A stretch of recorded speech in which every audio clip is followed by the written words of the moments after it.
सत साहिब साहेब गुरु तेरा ही आसरा। प्यारे ज्ञानी पुरुषों, जो भी हमारी इस वीडियो को सुनता है तो सबसे पहले एकाग्रस्त होकर शुरू से लेकर आखिरी तक सुने। कोई भी कार्य है, किसी कार्य को पूरा करने के लिए, किसी को समझने के लिए, आदि और अंत दोनों तक हम पूरा निचोड़ निकाल कर देखें, तब उसका नतीजा निकलता है। पिछली वीडियो में आपको बताया गया था पात्रता के बारे में कि आपकी पात्रता क्या है, और वो पात्रता है वो आपके कर्म के अनुसार है, और कुदरत तुम्हें आगे बढ़ाती है तो तुम्हारी पात्रता के अनुसार बढ़ाती है। इसलिए आपको किस चीज़ में बदली करनी चाहिए? कर्म में। अगर आपने कर्म को बदल लिया, यानी आपका कर्म ऐसा है जिस कर्म के कारण आपकी पात्रता बिल्कुल छोटी सी है, तो आप उस कर्म को बढ़ा दीजिए, कर्म को अच्छा करना शुरू कर दीजिए, आपकी पात्रता भी बड़ी हो जाएगी। जैसे हम पढ़ाई करते हैं स्कूल में, कोई बच्चा 5वीं क्लास में उठ जाता है, कोई 10वीं तक पढ़ता है, कोई 8वीं तक पढ़ता है, कोई 12वीं तक पढ़ता है, कोई BA तक पढ़ता है, कोई पढ़ते ही जाता है। ऐसे प्रकार उनका कर्म कैसा है, उस कर्म के अनुसार कुछ कर्म अभी के होते हैं और कुछ कर्म होते हैं पूर्व जन्म के। जब हमने अपने आप को पहचान लिया तो हमें पूर्व जन्म का भी पता लग जाता है कि मेरे पूर्व जन्म के कर्म हैं, उसके कारण मेरे अंदर एक लहर उठती है जिसमें मैं बार बार बड़े बड़े ख्वाब लेता हूँ। लेकिन जब मैं ख्वाब लेता हूँ, रात्रि को सपने भी आते हैं, उस सपने को, उस ख्वाब को सत्य करने के लिए, उसको सही करने के लिए, सच्चा करने के लिए मुझे क्या करना चाहिए? बैठकर अगर ऐसे करने लग जाऊं कि भाई ये हो जाना चाहिए, ये हो जाना चाहिए, तो नहीं होगा। केवल ऊंचे विचारों से कुछ नहीं बनता।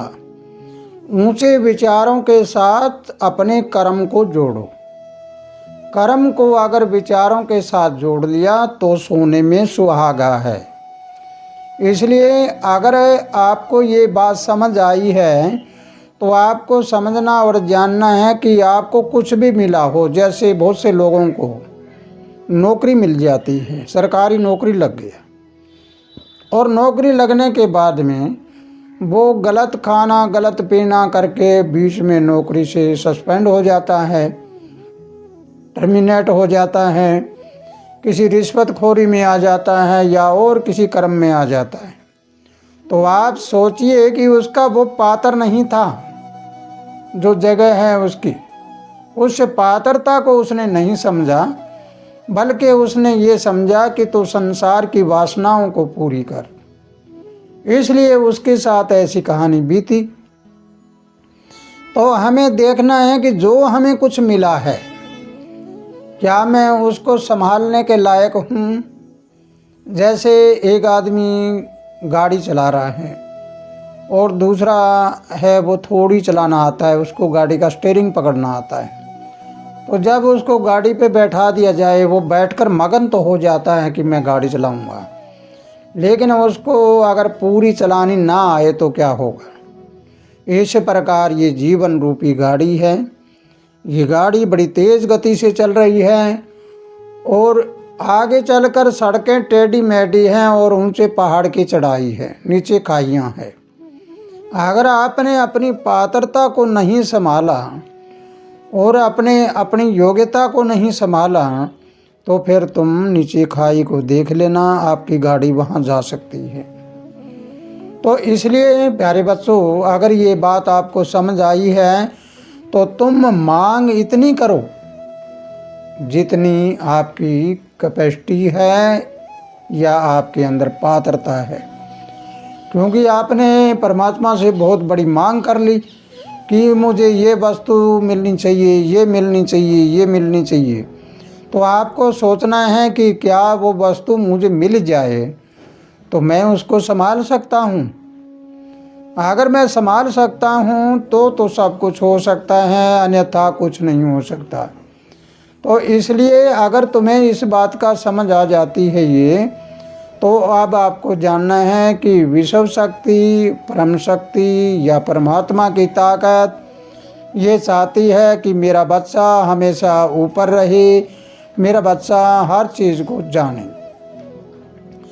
लेकिन ये भी जानती है, विश्व शक्ति ये जानती है, ईश्वर ये जानता है कि मेरा बच्चा क्या चाहता है। लेकिन तुम ये नहीं जानते कि तुम्हारे बारे में तुम जो सोचते हो उससे पहले उन्होंने सोच रखा है कि मैं क्या दूँ इसको। आप देना तो बहुत कुछ चाहते हैं, लेकिन अगर आप लेने के योग्य ना हो तो फिर वो देने के बाद भी आपके पास नहीं रहेगा। इस बात को बड़े गौर से समझना है कि अगर आपके भाग्य में कोई चीज़ होगी तो वो अपने आप चल कर आएगी। कौन लाएगा उसको? वो प्रकृति लाएगी, वो कुदरत ले आएगी, वो विश्व शक्ति ले आएगी, यूनिवर्स ले आएगा। अगर आपके भाग्य में नहीं है और आपने जबरन उसको हड़पना शुरू कर दिया तो तुम्हारे पास आई हुई भी वापस चली जाएगी।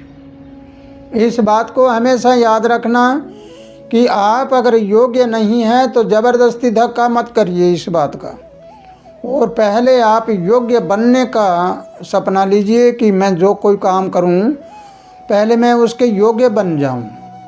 अब तुम योग्य बन गए तो फिर उसके बारे में योग्य बनने के लिए आपको बार बार परीक्षा देनी पड़ती है। आपका ये काम चलता चलता रुक गया, आप कहोगे कि मेरा ये काम क्यों रुका। तुम ये कभी नहीं सोचते कि कुदरत आपको देख रही है, वो देखती है कि इसके अंदर भय कितना है।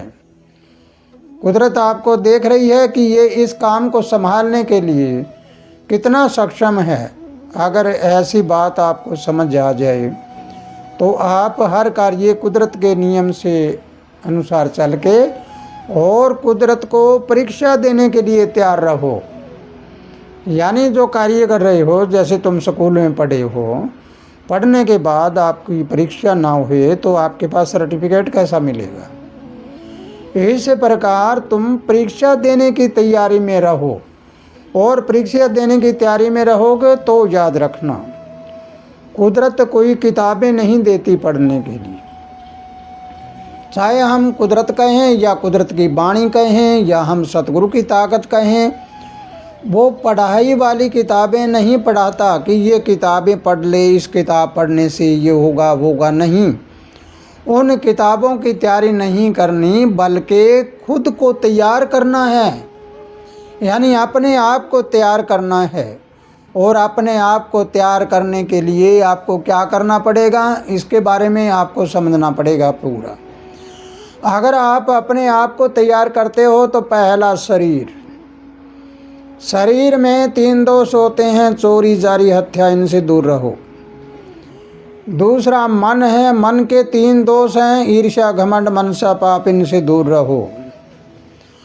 और तीसरा होता है हमारा आत्मा, आत्म बल। अगर हम इन 2 का दोष निकाल देते हैं और 2 वाले गुण हमारे में आ जाते हैं। 2 वाले गुण कौन से? पहला तो ईमानदारी, दूसरा संतोष जो मिला है उसमें हम सब्र करें, तीसरा हर समय शांति में रहना, चौथा हर एक के साथ प्रेम बढ़ाना, और इतना ज़्यादा प्रेम बढ़ाना कि आप में आकर्षण पावर आ जाए। और चौथा होता है हमारे अंदर अहंकार, घमंड। तो अहंकार और घमंड के बारे में आपको जानना है कि अहंकार छोटा होता है, घमंड बहुत बड़ा होता है। मेरे पास कोई वस्तु है तो मैं घमंडी हो जाऊं। फिर होता है मन घड़ंत पाप। किसी के साथ बैठकर ये मत करना, इसने ये किया होगा, इसने ये किया होगा, इसने ये किया होगा। इन सब मामलों से दूर होने के बाद आत्मबल, मनोबल मजबूत हो जाएगा, और मजबूत होने के बाद में हमारे इन तीनों का संतुलन बनाना हमारे हाथ में होता है।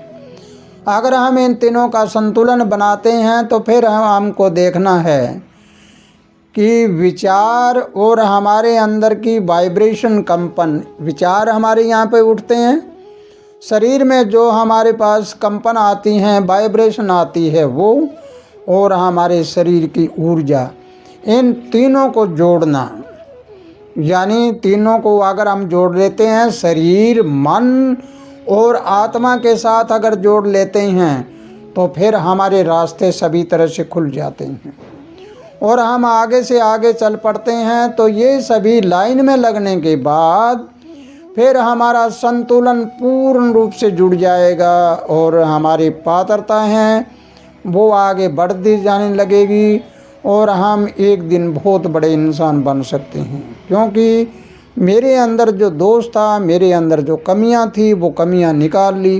कमियां निकालने के बाद मैं किसी को ये नहीं कहता कि मेरा ये काम होना चाहिए था, ये हुआ नहीं, वो नहीं हुआ, वो नहीं हुआ, वो नहीं हुआ। संतोष हो गया।